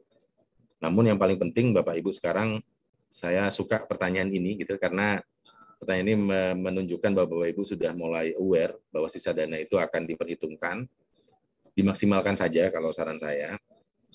Jadi kalau misalnya sisanya nggak material, mau diperhitungkan atau tidak, ya itu nggak akan menyusahkan Bapak Ibu, gitu kan. Kalau sisanya besar ya pasti diperhitungkan, gitu. Jadi itu saja mungkin coba dimaksimalkan. Saya yakin sekolah itu punya banyak sekali kebutuhan, tinggal bagaimana kita menjadwalkan, termasuk pola pembelanjaannya, sehingga penggunaannya bisa maksimal di sekolah sesuai dengan alokasi yang didapatkan. Mungkin itu Bu Rina. Ya, terima kasih Pak Dana, sudah cukup jelas ya bagaimana sisa dana itu. Berapa minimal itu tidak ada minimalnya gitu ya Pak ya. Selanjutnya pertanyaan terakhir nih untuk Pak Ulfi dari Bapak Briwanto, SPD dari SD Negeri 2 Gagutur, Kabupaten Barito Selatan. Pertanyaannya, bagaimana proses mendapatkan SK penetapan rekening dari Pemda? Sampai saat ini belum ada sosialisasi dari Dinas Pendidikan. Silakan Pak Ulfi. Baik, terima kasih Mbak Rina. Pak Brianto ya. Ya, Pak Brianto. Untuk mendapatkan SK-nya, saya kira sekolah bisa menghubungi dinasnya. Karena yang mengeluarkan SK kan tentu Pemda. Nah, untuk mendapatkan SK-nya silakan koordinasi dengan dinas, mendapatkan SK-nya supaya dapat dibaca rekeningnya yang benar berapa. Walaupun secara data memang tersedia ya Mbak ya di Bosalur, tapi untuk SK-nya silakan koordinasi dengan dinas. Demikian Mbak. Baik, terima kasih Pak Ulfi. Jadi untuk SK, Bapak Ibu yang ada di sekolah bisa langsung memberikan ke dinas. Jadi nanti dinas yang akan mengeluarkan rekening sekolah tersebut. SK penetapan rekening tepatnya. Baik Bapak Ibu sahabat sekolah dasar, terima kasih kepada Pak Dana dan juga Pak Ulfi. Semoga pertanyaan-pertanyaan dari Bapak Ibu sahabat sekolah dasar dan jawaban yang disampaikan oleh narasumber kita dapat menambah pengetahuan bagi Bapak Ibu sahabat sekolah dasar, baik itu tim BOS Kabupaten Kota maupun tim BOS sekolah. Dan saya berharap pertanyaan-pertanyaan dari Bapak Ibu sahabat sekolah dasar dapat mewakili pertanyaan-pertanyaan yang mungkin belum bisa kami sebutkan satu persatu Bapak Ibu sahabat sekolah dasar. Baik Bapak Ibu sahabat sekolah dasar, sebelum kita mengakhiri webinar pada pagi hari ini, mohon perkenan kepada Bapak narasumber kita untuk memberikan closing statement. Yang pertama mungkin dari Pak Dana untuk memberikan closing statement-nya. Silakan Pak Dana. Ya, baik, terima kasih Bu Rina. Jadi mungkin closing statement-nya yang pertama bahwa sekarang seluruh aturan sudah siap. Lalu yang kedua, Bapak Ibu mohon mempelajari betul aturan-aturan yang ada supaya Bapak Ibu bisa mudah dan cepat mengeksekusi. Jadi kami sangat berharap jika hal yang sudah clear tertuang di aturan itu Bapak Ibu bisa langsung gitu, daripada tanya kami dulu butuh waktu. Lalu yang ketiga, mengingatkan sekali lagi terkait dengan penyaluran Bapak Ibu. Ada syarat-syarat penyaluran yang harus dipenuhi. Ada dua hal besar tadi, yang pertama rekening, yang kedua adalah pelaporan. Itu mohon diperhatikan betul. Dan yang ketiga, itu terkait dengan pemanfaatan, mohon dikawal betul Bapak Ibu, baik di sekolah maupun di Pemda, untuk mengarahkan sekolah-sekolah itu melakukan pembelanjaan sesuai dengan aturan dan sesuai dengan apa yang paling dibutuhkan oleh dinas dan daerah masing-masing. Mungkin itu saja. Terima kasih, Bu Lina. Terima kasih, Pak Dana. Yang kedua, closing statement dari Bapak Ahmad Ulfi. Silakan, Pak Ulfi. Baik, terima kasih, Mbak Rina. Kalau dari saya, pertama untuk sekolah, koordinasi dengan dinas terkait dengan rekening. Ya, jangan datang sendiri ke bank, koordinasi dengan dinas. Yang kedua, dinas ketika nanti dalam menentukan rekening selalu koordinasi dengan bank kaitannya dengan data. Dan ketiga, tentu jangan lupa kait dengan SK secepatnya diupload supaya kami bisa melakukan penyaluran. Yang keempat, yang terakhir, untuk info, sering-seringlah melihat dan membuka Bosalur karena kami akan menginfokan di laman Bosalur. Demikian, Mbak. Terima kasih. Buah selasih diletakkan di ember. Tak lupa pula diberi gula. Terima kasih kepada Bapak narasumber atas materi yang luar biasa. Baik Bapak Ibu sahabat sekolah dasar, saya ingatkan kembali Bapak Ibu untuk mengisi link daftar hadir yang tertera di kanal YouTube Direktorat Sekolah Dasar di PSD TV. Dan Bapak Ibu untuk link tersebut untuk mendapatkan e-sertifikat secara gratis. Dan juga saya ingatkan kepada Bapak Ibu sahabat sekolah dasar, jangan lupa untuk like, subscribe, follow seluruh media sosial Direktorat Sekolah Dasar. Karena dari situlah kita bisa mendapatkan informasi-informasi yang menarik, yang akurat dari Direktorat Sekolah Dasar. Baik Bapak Ibu sahabat sekolah dasar, sekali lagi saya ucapkan terima kasih kepada narasumber, terima kasih kepada tim panitia, dan tentunya terima kasih kepada Bapak Ibu sahabat sekolah dasar yang telah menyaksikan webinar kita nih secara dari awal sampai akhir sesi saat ini. Saya selaku moderator, jika ada kesalahan saya mohon maaf, dan jangan lupa juga nih untuk Bapak Ibu sahabat sekolah dasar untuk mengikuti terus webinar series dari Direktorat Sekolah Dasar. Baik Bapak Ibu sahabat sekolah dasar, jangan lupa untuk protokol kesehatannya dengan menerapkan 5M, memakai masker, mencuci tangan, menjaga jarak, menjauhi kerumunan, membatasi mobilitas. Salam sehat, salam semangat, dan terima kasih. Assalamualaikum warahmatullahi wabarakatuh. Waalaikumsalam.